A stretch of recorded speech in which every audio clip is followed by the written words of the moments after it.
My name is Claire. I still remember the smell of burnt coffee the morning my uncle told me I was out. We were sitting in the glass meeting room on the 12th floor of Kingsley and Company, the company I had helped build from nothing. My uncle, Martin, sat across from me with that calm face he always used when he was about to do something cruel.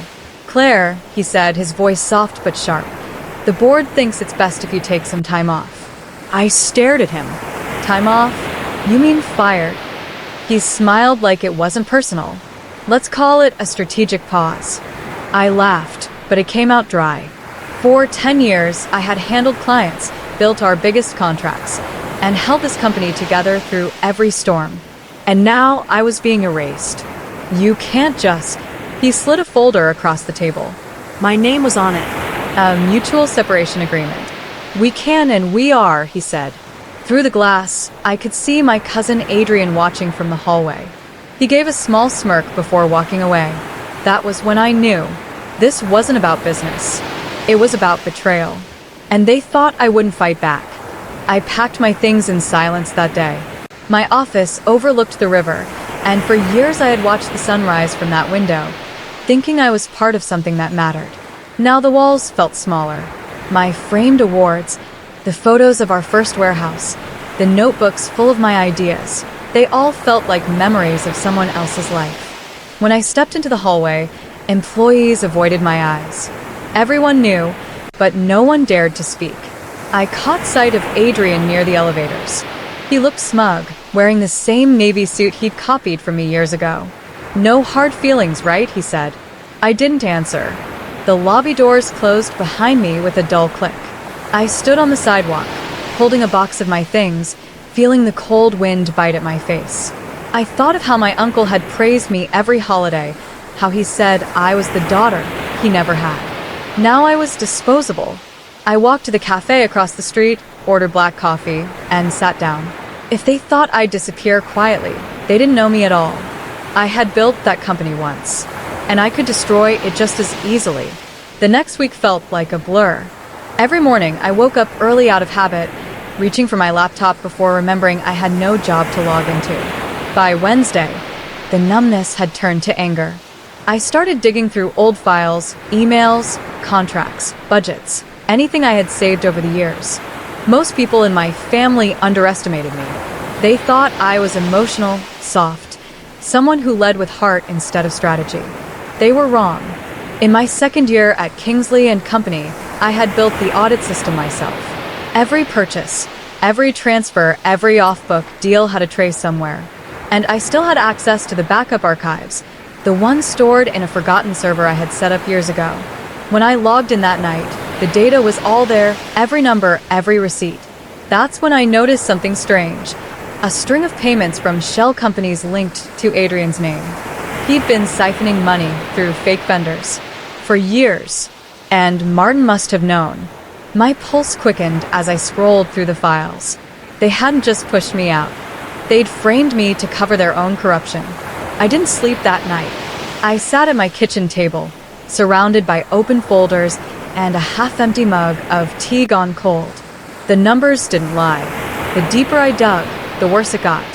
Adrian and Martin had created fake projects, moved funds into private accounts, and used my digital signature on some of the authorizations. They had made me the perfect scapegoat. By morning, I had printed everything out, page after page of proof. For the first time in days, I felt calm. I called an old friend, Natalie, who worked in corporate compliance for another firm. "Can you look over something for me?" I asked. When I showed her the files, she whistled. "Claire, this isn't small. This could bring them down." I nodded. "That's the plan." Natalie's expression turned serious. "Be careful. People like them don't lose quietly." "I'm not scared," I said, though my hands trembled slightly. After she left, I looked at the growing pile of papers on my desk. This wasn't just revenge anymore. It was justice. And when the audit report finally landed on the boardroom table, they would see exactly who they had betrayed. 2 weeks later, I walked back into Kingsley and Company.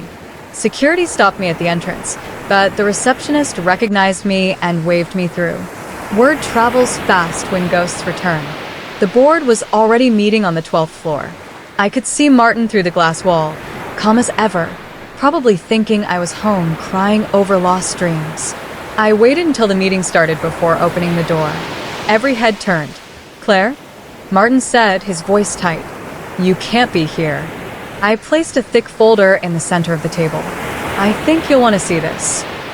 Adrian's face drained of color. "What is this?" Martin asked. "The last 10 years of your accounting. Every fake vendor, every illegal transfer, and the audit report confirming it all." The room went silent except for the sound of pages turning. One of the board members, Mrs. Green, frowned deeply. "Martin, is this true?" He didn't answer. I smiled faintly. "You wanted me gone. You forgot I built the system that tracks every secret you tried to hide." For the first time, Martin looked nervous. The tide had turned, and I wasn't leaving this time. Martin tried to regain control.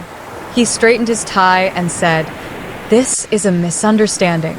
Claire doesn't know what she's talking about." I crossed my arms. "Then you won't mind if the auditors explain it to the board directly." I handed Mrs. Green a flash drive, all verified by an external firm. Adrian stood, his chair scraping against the floor. "You hacked our system." "No," I said evenly. "I accessed the archive I created.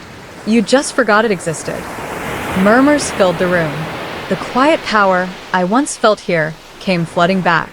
For years, they'd used my loyalty to build their empire, thinking I'd never turn against them. They forgot who built the foundation. Martin's calm cracked. "Leave before I call security." I leaned closer. "Do that and the report goes public." He stared at me for a long second, then sank back into his chair. I turned to the board. "You have the truth. Do what you will with it." Then I walked out, my heart pounding but steady. In the hallway, I exhaled for the first time all day. The battle had started, but it was far from over. I had shaken the walls. Now I had to make sure they fell. The next morning, my phone wouldn't stop ringing. Messages from people inside the company, whispers about an emergency board session, and rumors of an internal investigation. Natalie texted me. "They're panicking. You did it." I wanted to celebrate, but part of me stayed cautious. Martin had built his reputation on control. He wouldn't surrender easily. By noon, I got an email from the company's legal department. Request for a meeting regarding ongoing audit. I agreed. I wasn't hiding. When I walked into the conference room, a lawyer I didn't recognize was waiting. "Ms. Rivers," he said, "Mr. Kingsley wants to resolve this quietly." "Of course he does," I said. He slid a paper toward me. A settlement offer. Money in exchange for silence. I pushed it back. "Tell Martin my silence isn't for sale." The lawyer sighed. "You're making a mistake." "No," I said. I already made one when I trusted them. I left before he could respond. Outside, snow had started falling, coating the city in white. It felt like a clean slate. That night, I emailed the full report to the board and copied the external auditors. If Martin thought he could buy my silence, he had forgotten who taught him integrity. By Friday, the news broke. A quiet article at first, just a short business update about possible financial irregularities at Kingsley and Company. But by afternoon, bigger outlets had picked it up. Kingsley family under investigation. My phone buzzed nonstop with messages, but I ignored them all. I didn't want fame. I wanted truth. I spent the day with my parents, who had started the original workshop decades ago before Martin expanded it into the empire it became. My father shook his head as he read the article. "We trusted him," he said quietly. "I did too," I admitted. He looked at me. "You did what was right. It's our name, and you protected it."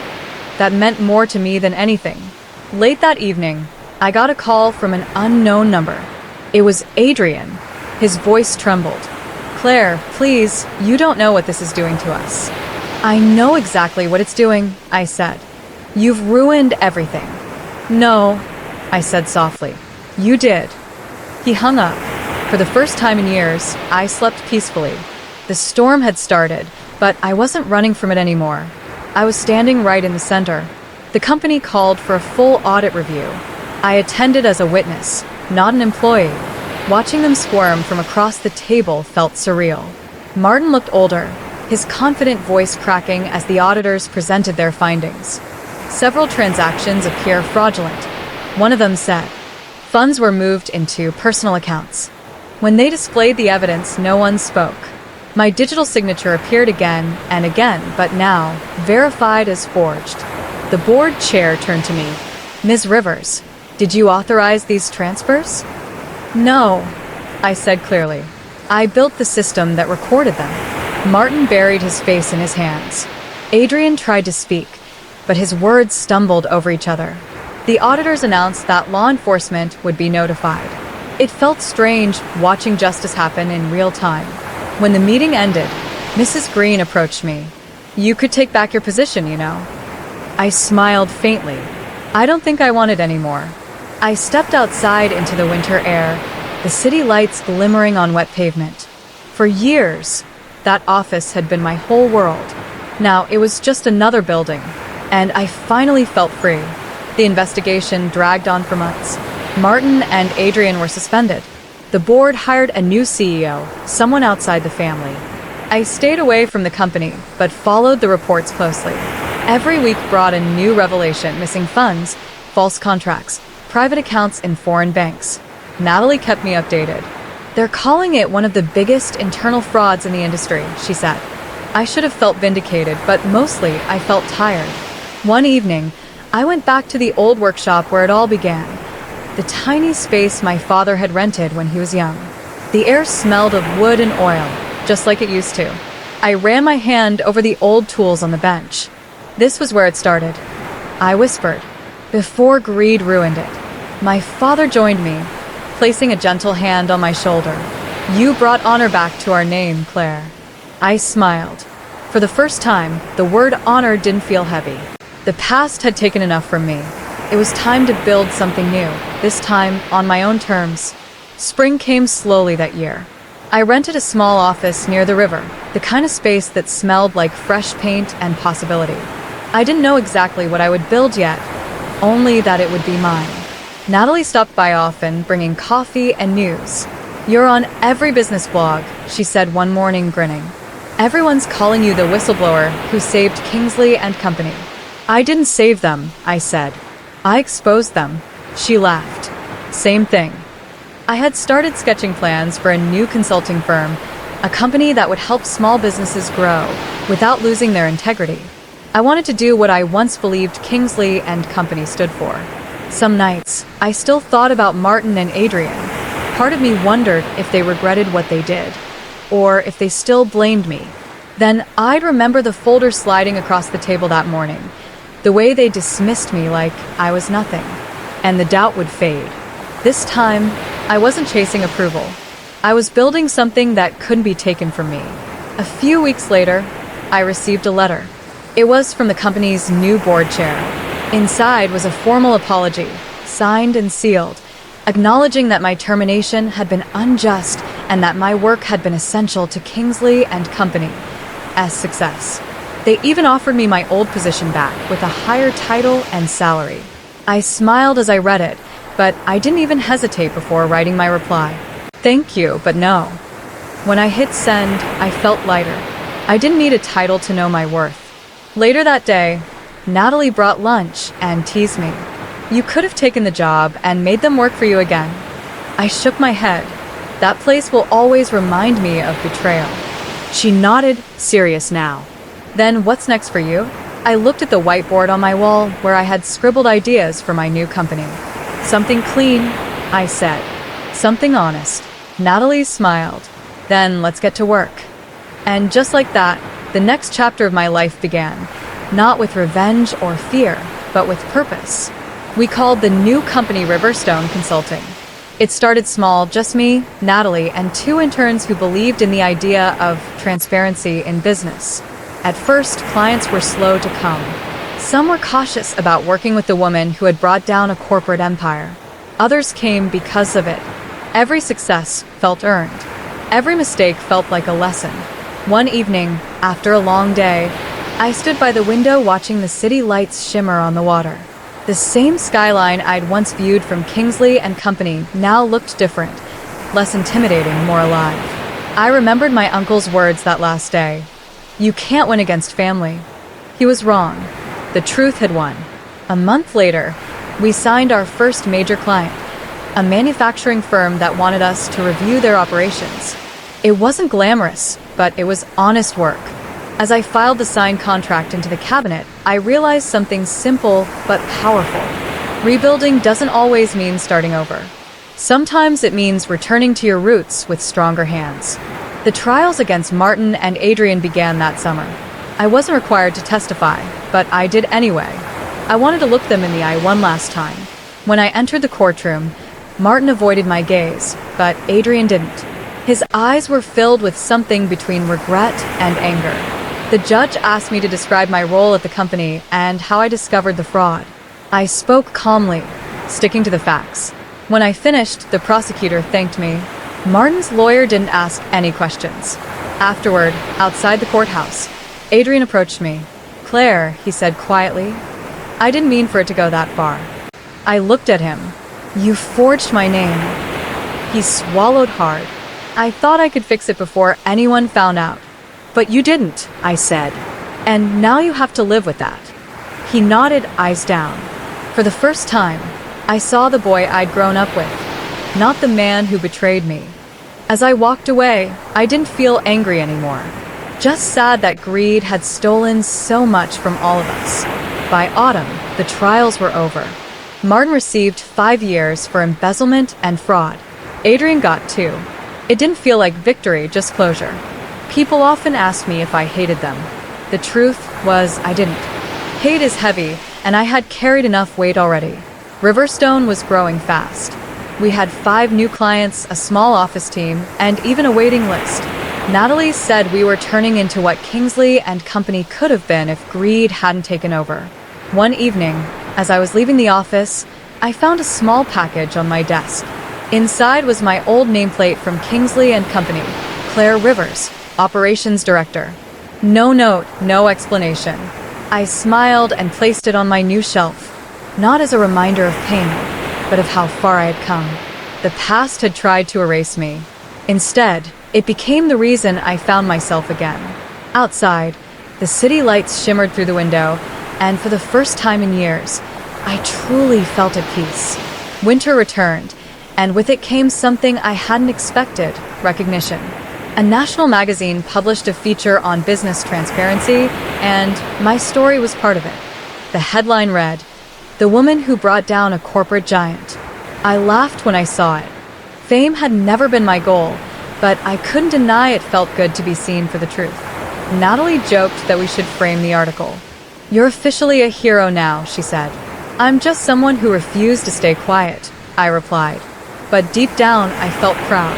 Emails began pouring in, small business owners asking for advice, students writing essays about ethics, even strangers thanking me for showing that honesty could still win. It reminded me why I'd started Riverstone in the first place. Not for revenge, but to prove that integrity still had value. One evening, as I locked up the office, I paused by the window. Snow fell softly outside, blanketing the street in white. For the first time in years, I wasn't running from anything. The storm had passed, and in its silence, I could finally hear my own strength.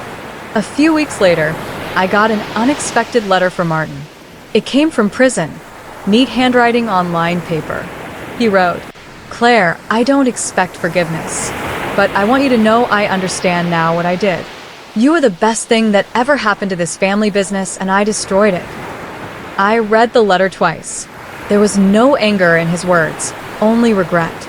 He ended by saying he hoped I'd rebuild what he had broken, even if it carried a different name. I folded the letter and set it aside. Forgiveness didn't come easily, but I wasn't vengeful anymore. People change when they lose everything. Maybe prison had stripped away his arrogance. I didn't reply, but I kept the letter in my drawer. That night, as I walked home, the city lights blurred through falling snow. I thought about all the years I'd spent fighting to be seen, to prove my worth in a family that used me. And now, the man who betrayed me had written to say I was right all along. It didn't erase the past, but it made it easier to let go of the pain. Riverstone kept growing faster than I expected. We hired new staff, moved into a larger office, and even landed a government contract to train ethical managers. Every morning, I walked through the glass doors with quiet gratitude. Sometimes I'd see a young woman sitting nervously in the lobby, waiting for an interview, and I'd remember myself all those years ago, hopeful, trusting, unaware of how cruel ambition could be. Now, I taught my team something Kingsley and company never taught me. Kindness was not weakness. Natalie joked that I ran the place like a mentor, not a boss. Maybe she was right. One afternoon, after a staff meeting, I looked around the room. Smiling faces, laughter, energy. This was what business was supposed to be about. Not power, not greed, people. As we wrapped up, one of the interns said, "Ms. Rivers, I hope I can be like you someday." I smiled. "Be better than me," I said, "and never let anyone take credit for your life." They laughed, but I meant every word. That was the moment I realized I wasn't just rebuilding my career. I was rebuilding trust in myself and in others. A year after the investigation, the board at Kingsley and Company sold the company. The name disappeared from downtown, replaced by a new sign I didn't recognize. When I passed the building one afternoon, I stopped on the sidewalk and stared up at the empty logo frame. I thought I'd feel triumphant, but I didn't. It was more like saying goodbye to an old version of myself, one who needed their approval to feel worthy. Natalie joined me, holding 2 coffees. "Strange seeing it gone, huh?" "Yeah," I said softly, "but maybe it needed to end." She smiled. New beginnings usually start with an ending. We clinked our cups like a quiet toast. Later that night, I wrote in my journal for the first time in months. Sometimes losing what you thought defined you is the only way to find who you are. It felt true. The company was gone, but I was still standing. Stronger, wiser. And finally, I was exactly where I was meant to be. On Riverstone's first anniversary, we threw a small party at the office. Nothing fancy, just food, music, and laughter echoing through the hallways. As the team gathered for a photo, Natalie whispered, "You did it, Claire. You built something real." I looked around at the people who had trusted me, believed in me, and worked beside me. "No," I said with a smile. "We did it." When the lights dimmed and the music softened, I slipped onto the balcony for a breath of cold air. The city glowed below, alive with noise and motion. A year ago, I had walked out of a glass tower carrying a box of memories. Now, I stood above the same skyline with a full heart and a clear conscience. Sometimes, justice doesn't roar. It unfolds quietly, one choice at a time. I raised my glass toward the stars. "To second chances," I whispered. And for the first time, the words didn't feel like hope. They felt like home. A few months after our anniversary, I was invited to speak at a business conference. The topic was ethics and leadership. Standing backstage, I felt nervous for the first time in a long while. Hundreds of people were waiting to hear my story. Not gossip or scandal, but what I had learned from it. When I walked onto the stage, the lights were bright, but the room was silent.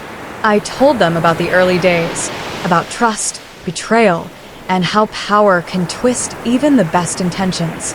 I told them that truth might cost you comfort, but it gives you peace. When I finished, there was quiet for a moment, then applause. Afterward, a young woman approached me, tears in her eyes. "My uncle runs our family business," she said. "I've been scared to speak up about something wrong. You gave me courage." I smiled gently. "Courage isn't the absence of fear," I said. "It's choosing to do what's right even when you're afraid." As she walked away, I realized something I hadn't before. My story wasn't about loss anymore. It was about impact. Riverstone's success opened new doors.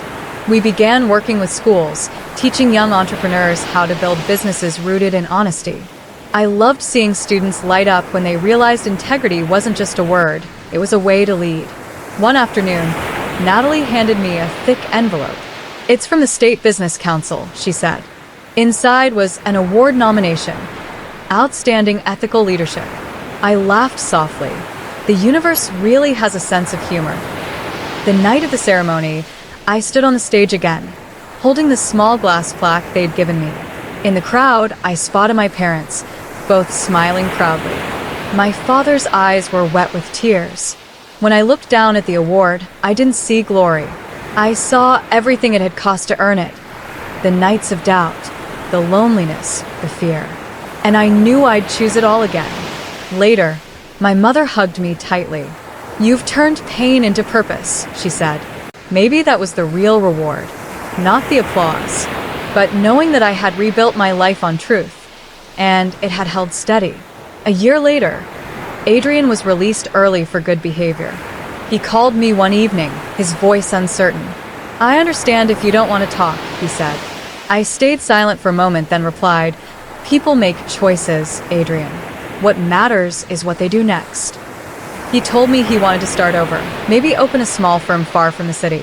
I wished him well. When we hung up, I didn't feel anger or sorrow, just peace. It struck me then that forgiveness isn't about forgetting. It's about freeing yourself from the chains of what happened. That night, I went for a walk by the river. The lights danced on the water, just like they used to when I'd sit there planning my future. Back then, everything felt uncertain. Now, it felt full of possibility.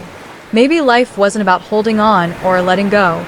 It was about learning which to do at the right time.